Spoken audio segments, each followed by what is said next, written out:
Go. Hi, so here we're in Mongolia in a really cool restaurant that is a little bit Japanese, a little bit Korean, a little bit Mongolian, but really, really interesting, where they have the spice bar to use in your shabu shabu, in your broth or your hot pot. And so you can do your little chemistry, perfumery concoction, and I find it super fabulous because they have the raw spices. So I'm just going to go through them with some little anecdotes. So let's look at the first one, which is actually coriander seeds, you see? When we say coriander oil in perfumery, it's the seeds. And it has a molecule that is similar to rosewood called linalool.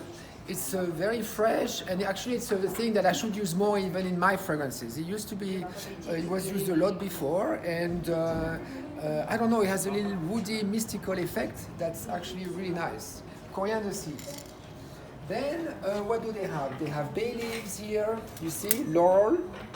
So that is a lot of eugenol, but unfortunately there's an ingredient in there that is a skin sensitizer, and we can only use a tiny bit in perfumery. So there are even some perfume companies, they don't even have bay leaves anymore on their catalog. But it was like a strong eugenol, clove, a bit more metallic smell. So then, fabulous, nutmeg, you see? So nutmeg, you should know that there is a component in there that is actually quite toxic. In fact, if you grate a nutmeg and you eat the whole thing, you die. So in perfumery, it's very limited. It has also a component that is not so good for skin. So it's very limited. We hit the ceiling very fast. I love using nutmeg, so I put the natural till a certain ceiling, and then I have to use, we have some very good recreated artificial nutmegs that are extremely good. And with the headspace technology, like a living nutmeg, and this way we can use 2%, 5% of this flavor in perfumes. It's very sexy, very interesting spice. And if you don't use it with cinnamon, if you don't use it with clove, you don't get the Christmas feeling. It depends what you use it for. It's fabulous. Then we have, here we have black pepper. So in fact, black pepper we use, but to give peppery notes to perfumes, we have to, it's not so strong. And we use sometimes a resin from the Philippines called LME. Maybe you know that trick, but LME oil, LME resin also has a very nice peppery effect, which will show more on top of a fragrance. And then what do we have here? We have cumin. So cumin is super sexy. I would say half the people see it as very sweaty, like you would smell under here.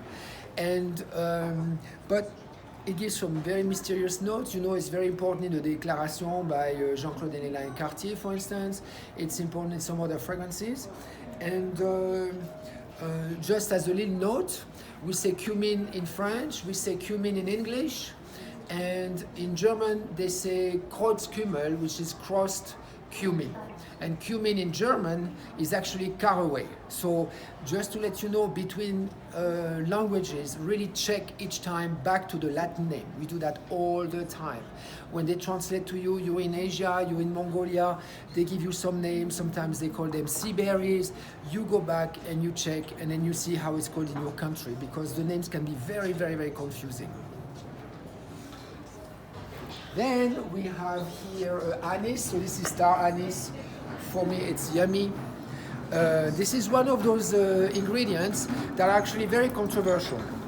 In Mongolia, I noticed too, if you have people in America, they don't really like anise because it's used in a lot in medicines, like cough syrups, or I think there's something like Pepto-Bismol or something for the stomach that is fragranced with anise. So for people in Mongolia, in America, it is not an appetizing smell.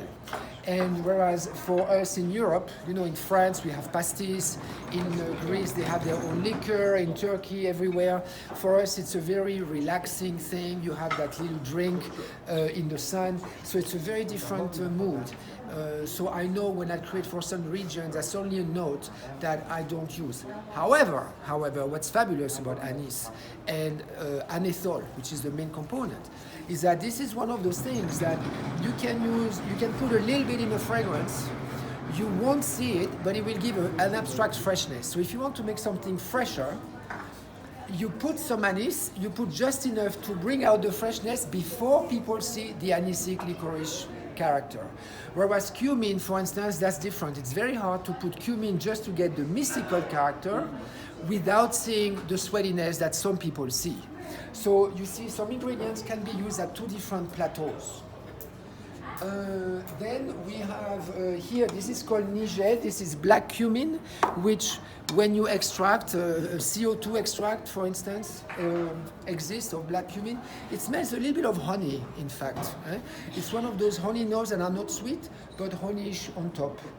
So, and then here you have sesame to finish with, so these ones are not roasted. The sesame extract we have in perfumery usually is roasted, and I find personally it takes over a lot of other notes. A bit like in food actually, when you have those sesame notes on the bun, the whole bun tastes of sesame right away. So I'm not a fan, but this is like a special effect. Maybe I put too much, I should just put a little bit to give a little yummy effect. But I find this is like super exciting because within the restaurant, you're not at the market here. Within the restaurant, you could do your broth in that way. Okay. Final words? Yeah, vive Mongolia!